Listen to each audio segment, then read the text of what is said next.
Hello, Bwana Yesu asifiwe. Naitwa Daniel Maziku Jeyala, nikukaribishe katika kipindi cha Ask Maziku series.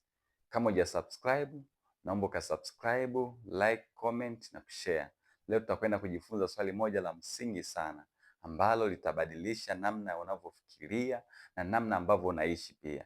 Swali linasema, je, uvaaji wa suruali kwa jinsia ya kike inaruhusiwa kibiblia? Je, wanawake kuvaa suruali makanisani ni sawa? Usiondoke. Katika kitabu cha Kumbukumbu la Torati ile sura ya 22 mstari wa 5, maandiko yanasema kwamba mwanamke asivae mavazi yampasayo mwanaume, wala mwanaume asivae mavazi ya mwanamke, kwa maana kila afanyaye mambo hayo ni machukizo kwa Bwana Mungu wako. Cha msingi kabisa cha kuelewa, kabla sijaenda mbali, inabidi tuanze kuelewa hiki kitabu cha Kumbukumbu la Torati.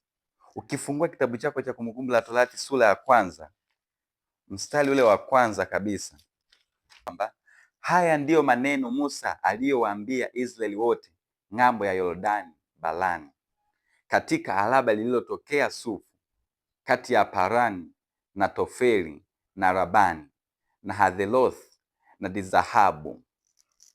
Ukiangalia kitabu cha Kumbukumbu la Torati kiliandikwa ya wana Israeli bado akiwa hajaingia ile nchi ya ahadi, na akiwa katika ng'ambo ya Yordani, Musa aliwaelekeza wana wa Israeli, akawaandikia sheria ambazo hizi sheria zitawaguide watakavyoingia katika nchi ya ahadi, waweze kuziishi vyema na kumpendeza Mungu wao pasipo kumkosea. Ililazimika iwe hivyo ni kwa sababu kule nchi walizokuwa wanaziendea, ile nchi ya ahadi, kulikuwa na watu wa mataifa ambao walikuwa na mienendo yao, walikuwa na taratibu zao za maisha.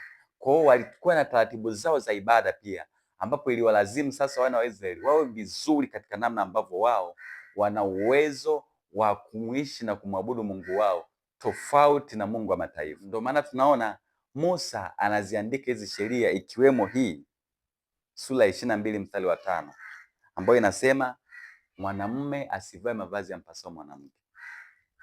Musa alikuwa anajaribu kucommunicate kitu muhimu sana. Enzi hizo wana wa Israeli kabla hawajaingia katika ile nchi ya ahadi, kwenye nchi ya ahadi kulikuwa na mataifa ambao walikuwa na taratibu zao za ibada. Miongoni mwa miongoni mwa mataifa ilikuwepo ni Wakanaani. Wakanaani walikuwa na taratibu yao ya ibada, walikuwa na Mungu wao, Mungu wa Baali, Mungu wa Ashera.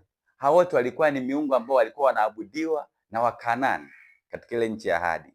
Ukiachana na Wakanaani, kulikuwa na Mesopotamia. Hawa nao walikuwa na Mungu wao, Mungu Ishtar. Nao pia walikuwa na Mungu ambao wanatumia taratibu zao kumwabudu Mungu wao. Na moja ya vitu ambavyo walikuwa vinatumika katika hii miungu, walikuwa wanahusisha ile ibada zile za naweza nikasema ibada zile za kijinsia, yaani ibada za kuvaliana nguo, wanabadilishana nguo. Kwa hiyo ni ibada ambazo zilikuwa zinahusisha pia matukio ya machukizo mbele za Mungu. Walikuwa wanafanya ibada za zinaa. Hiyo ilikuwa ni taratibu ya miungu yao. Kwa hiyo miungu wale katika ile nchi ya ahadi na mataifa yaliyokuwepo jirani walikuwa na taratibu za ibada. Yaani zinaa ilikuwa ni sehemu ya ibada katika ile miungu. Kuvaliana nguo ilikuwa ni sehemu ya ibada katika ile Mungu. Kwa hiyo kuna namna wale watu wa mataifa walivyokuwa wanamwabudu Mungu wao, walitengeneza ile ionekane hamna utofauti kati ya jenda. Ilionekana hamna tofauti kati ya mwanaume na mwanamke. Walijaribu kutoa ile tofauti ya majukumu kati ya mwanaume na mwanamke. Kwa hiyo ikawa ni kawaida mwanaume kuvaa nguo za mwanamke na mwanamke kuvaa nguo za mwanaume. Yaani waliondoa ile difference kwamba mwanaume anatakiwa awe hivi, mwanamke anatakiwa awe hivi. Kwa ile difference ikatoka, ambapo ni kinyume na neno la Mungu. Mungu alimuumba mwanaume na mwanamke na majukumu tofauti na muonekano tofauti, lakini hawa miungu wanakuja kuabudiwa kwa mfumo huu kwamba watu wake wanajaribu kuishi maisha ambayo wanaondoa ile tofauti ya wanaume na mwanamke ambao Mungu aliiweka. Kwa hiyo tunaona kabisa wanaenda kinyume na sheria ya neno la Mungu, kinyume na utaratibu wa sheria ya Mungu. Ndio maana Musa anawahi kuwaambia wana wa Israeli mapema kabla hawajaingia katika nchi ya ahadi ya kwamba zingatieni hili, mwanamume asivae mavazi yampasao mwanamke. Kwa hiyo kitu alichokuwa anajaribu kusema Musa ni kwamba imetokea tayari katika nchi wanayoendea kuna hiyo changamoto ya kwamba majukumu ya mwanamke hayajulikani tena, majukumu ya mwanaume hayajulikani tena. Watu wamekuwa ni watu ambao wanavaliana nguo, hamna difference tena pale. Kwa hiyo wamekiuka sheria ya Mungu ya kwamba mwanaume inabidi awe hivi, mwanamke inabidi awe hivi. Kwa hiyo anawasihi ya kwamba tunavyoingia katika ile nchi ya ahadi tuzingatie kumheshimu Mungu wetu, tuzingatie sheria ya Mungu wetu ya kwamba mwanaume atabaki kama mwanaume na mwanamke atabaki kama mwanamke, na kila moja ata play role katika position yake. So by saying so, wana wa Israeli waliwekewa hii sheria iweze kuwalinda wasiweze kuiga taratibu za ibada ya miungu mingine. Waliweza kuwekewa hii sheria iweze kuwatenganisha kati ya Mungu wao na miungu mingine, waweze kumheshimu na kumwabudu Mungu wao. Mstari sisemi kwamba uliishia kwa wana wa Israeli, kwa sababu Agano la Kale ni kivuli cha mambo yajayo. Kwa kupitia Agano la Kale, Yesu Kristo anakamilisha kila ambacho kilikuwepo katika Agano la Kale. Kwa the moral story iliyokuwepo katika hii sheria haipiti, inabakia katika maisha yetu, ya kwamba inabidi tuishi katika ile namna ambayo Mungu ametuumba. Hakutakuwa na chance yoyote ya wewe kusamehewa mbele za Mungu ukivunja hii sheria, ya kwamba wewe ni mwanamke unataka kuishi kama mwanaume na wewe ni mwanaume unataka kuishi kama mwanamke. Hii inaenda kinyume na neno la Mungu. Siku zote tutaendelea kuikeep hii sheria ya Mungu, na ukisoma wanasema kwamba it was an abomination. Ukisoma katika Kiingereza huu mstari 22:5 ya kwamba wote wafanyayo hayo ilikuwa ni machukizo kwa Bwana. It was an abomination. Hili neno kwa Kigiriki au kwa Kiebrania lilikuwa linamaanisha ni ukiachana na neno machukizo, lakini pia ni kama ibada ya sanamu ambayo ilikuwa ikifanyika. Kwa hiyo ikionekana mwanaume amevaa kama mwanamke na mwanamke amevaa kama mwanaume ni machukizo, lakini naenda zaidi nasema ni kama unafanya ibada ya sanamu, idolatry. Sasa hii ilikuwa haipingi zile tamaduni ambazo walikuwa wanaziishi wana Israeli. Hii sheria ya Mungu kwamba mwanaume inabidi avae hivi, mwanamke inabidi avae hivi, haipingi zile tamaduni na kanuni ambazo zipo katika jamii. Kwa kama jamii fulani wanavaa hivi, ni tamaduni ambayo Mungu haipingi, lakini yeye anapinga ile idolatry, ule kuabudu sanamu, anapinga ile kujitoa miili yetu na namna ambavyo tunaonekana kwenye sanamu, lakini hapingi taratibu na tamaduni za nchi. Kwa sababu gani? Ukisema kwamba Mungu alikuwa anasema hizi tamaduni ni chukizo, utakubaliana na mimi kwamba basi itakuwa kwa namna moja ama nyingine katika tamaduni nyingi hapa duniani zitakuwa ni chukizo kwa Bwana, lakini sio sahihi. Bwana hapingi au haziiti tamaduni zetu kuwa ni chukizo au ni ibada ya sanamu kwake, kwa sababu ndivyo tulivyoishi, kwa sababu ndivyo tulivyozaliwa. Tupo kwenye tamaduni ambazo zimetukua na kutulea. Kwa hiyo ukiona tamaduni fulani wanavaa hivi, kwa mfano labda Wamasai wanavaa mashuka, watu fulani Wasukuma wanavaa hivi, Wahaya wanavaa hivi, hizo ni tamaduni ambazo ni sahihi kabisa, inabidi ziishi, kwa sababu hiyo sio chukizo mbele za Mungu. Mungu hapingi hiyo tamaduni, lakini Mungu anapinga lile chukizo ambalo ni ibada ya sanamu, ya kwamba mtu anavaa vile kwa namna ya kuweza kuonyesha ibada yake kwa sanamu. Ndicho ambacho kilikuwa kinatokea katika kile kipindi cha Israeli. Kwa Mungu alikuwa anapinga ile wanavyotofautiana kuvaa mavazi, kwamba wanavaliana mavazi kwa lengo la kufanya ile ibada ya sanamu, na wakiwa na lengo la kuondosha ile tofauti kati ya mwanaume na mwanamke. Hii ndio ilikuwa ni chukizo, idolatry. Lakini katika mtazamo wa leo tunasemaje basi kuhusiana na taratibu za uvaaji wa suruali kwa wanawake katika kanisa?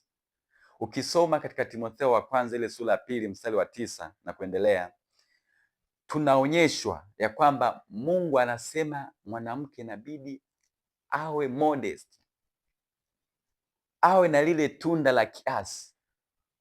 Nao nisikilize kwa makini. Tunda la kiasi, Mungu alikuwa anatuelekeza ya kwamba hutakii kuamliwa nini uvae katika maisha yako, na mtu ambaye anakuamlia kwamba unatakiwa uonekane hivi, huyo mkimbie, kwa sababu kila mmoja, kila Mkristo ana Roho Mtakatifu. Yaani kwamba Roho aliyeko ndani yako ana uwezo, ana tunda lile la kiasi, ana tunda lile la kukwambia ya kwamba ishi kinamna hivi ambavyo inampendeza Mungu. Kwa hiyo mimi ninaamini kila Mkristo ambaye ameokoka na ana safari ya kwenda mbinguni ana Roho Mtakatifu, ambaye huyu Roho Mtakatifu anamsaidia, anampa lile tunda la kiasi katika kila jambo, katika mavazi, katika mwonekano, katika maadili, katika kila kitu, namna ya kuishi katika hii dunia. Kwa hiyo hata siku moja usidanganyike ya kwamba pasta akiwa na kuforce, anakulazimisha kwamba vaa hivi ndivyo sahihi. Haitakiwi kabisa, ya kwamba kila mmoja inabidi kutoka ndani Roho Mtakatifu akwambie uvaaje. Na kusema hivi sipitishi moja kwa moja kwamba inabidi basi mtu ajivalie vile anavyotaka. No, inabidi uwe na conviction ya Holy Spirit, ya kwamba Roho Mtakatifu akusaidie ulidhihirishe lile tunda la kiasi. Mungu hawezi akalidhihirisha tunda la kiasi kwa kuvaa ovyo. Mimi nikwambie tu, ukisema kwamba labda tuwazuie wadada kuvaa suruali, kwamba wavae sketi, bado haisaidii, kwa sababu hata katika uvaaji wa sketi, ukiangalia sketi zinazovaliwa siku hizi ni sketi ambazo zinaonyesha maungo kabisa, ya kwamba mtu anavaa sketi ambayo imevuka magoti, ambavyo ukimwona huyu mtu ni afadhali ukamwambia tu, mpendwa, vaa suruali, kwa sababu sketi yake imepita magoti na inaonyesha maungo ya ndani. Kwa hiyo ni afadhali avae suruali. Lakini pia upande wa pili, huyu mtu tukisema avae suruali, ukiangalia pia suruali, kuna namna wanavaa suruali ambazo zinachora maungo yao, bado ni kitu ambacho kinakuwa ni sio sawa pia. Kwa hiyo ni kitu ambacho yani it's not immune kwamba mtu akivaa suruali ndo atakuwa vizuri. Kwa hiyo ninachotaka kusema ni kwamba kuvaa suruali sio sehemu salama, kuvaa sketi sio sehemu salama. Lakini mimi ninachotaka kusema ni kwamba Roho Mtakatifu awasaidie mabinti wa kanisani, ya kwamba kila mmoja kutokea ndani Roho Mtakatifu ampe tunda la kiasi, aonekane namna atakavyovaa vizuri kwa utukufu wa Mungu. Mimi siwezi nikaamua ya kwamba binti avae suruali au avae sketi, lakini Roho Mtakatifu aliyeko ndani ataamua ya kwamba huyu binti avaaje na aonekanaje. Kwa inabidi tuwe na kiasi katika kila jambo, kwa sababu sisi tumeokolewa na Mungu, na Mungu ametuokoa, ametutoa katika tamaduni mbalimbali. Kuna Waarabu, kuna Wazungu, kuna Waafrika, yani ni sehemu mbalimbali tumeokolewa, na hauwezi ukaniambia kwamba katika hizi tamaduni zote tutafanana. Hiyo haiwezi tokea hata siku moja. Tamaduni ya Waarabu haiwezi kufanana na tamaduni ya sisi huku. Tamaduni ya Wazungu haiwezi kufanana na tamaduni yetu huku. Lakini kwa Mungu tunaenda kumwabudu Mungu mmoja.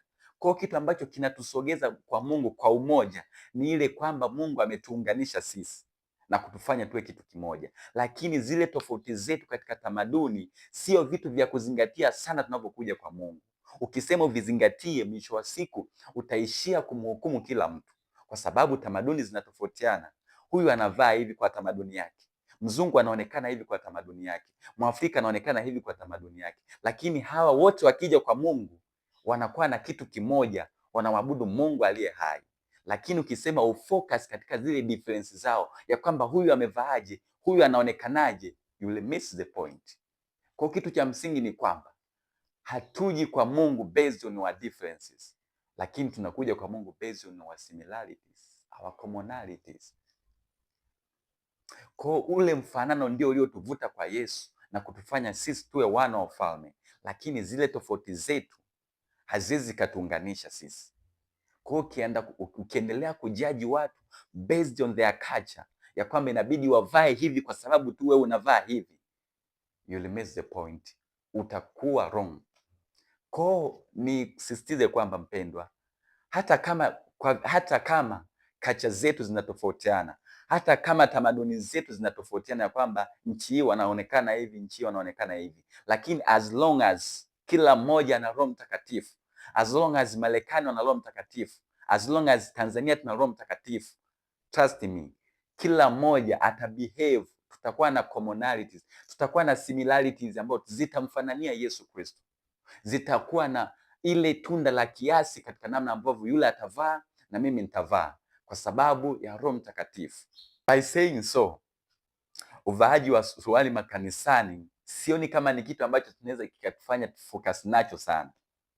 Nasema hivi kwa sababu wewe ambaye una focus na kile kitu, kuna kitu umemiss point. Kama wewe ni pastor unalazimisha msichana avae hivi, you miss the point at all. Kwa sababu unalazimishaje mtu ambaye anaongozwa na Roho wa Mungu ndani yake? Na kama ukiona kabisa unamwelekeza binti avae hivi na unaona kabisa bado binti hayuko sawa, anavaa ovyo kabisa, basi uelewe kazi yako hujaifanya kama mchungaji.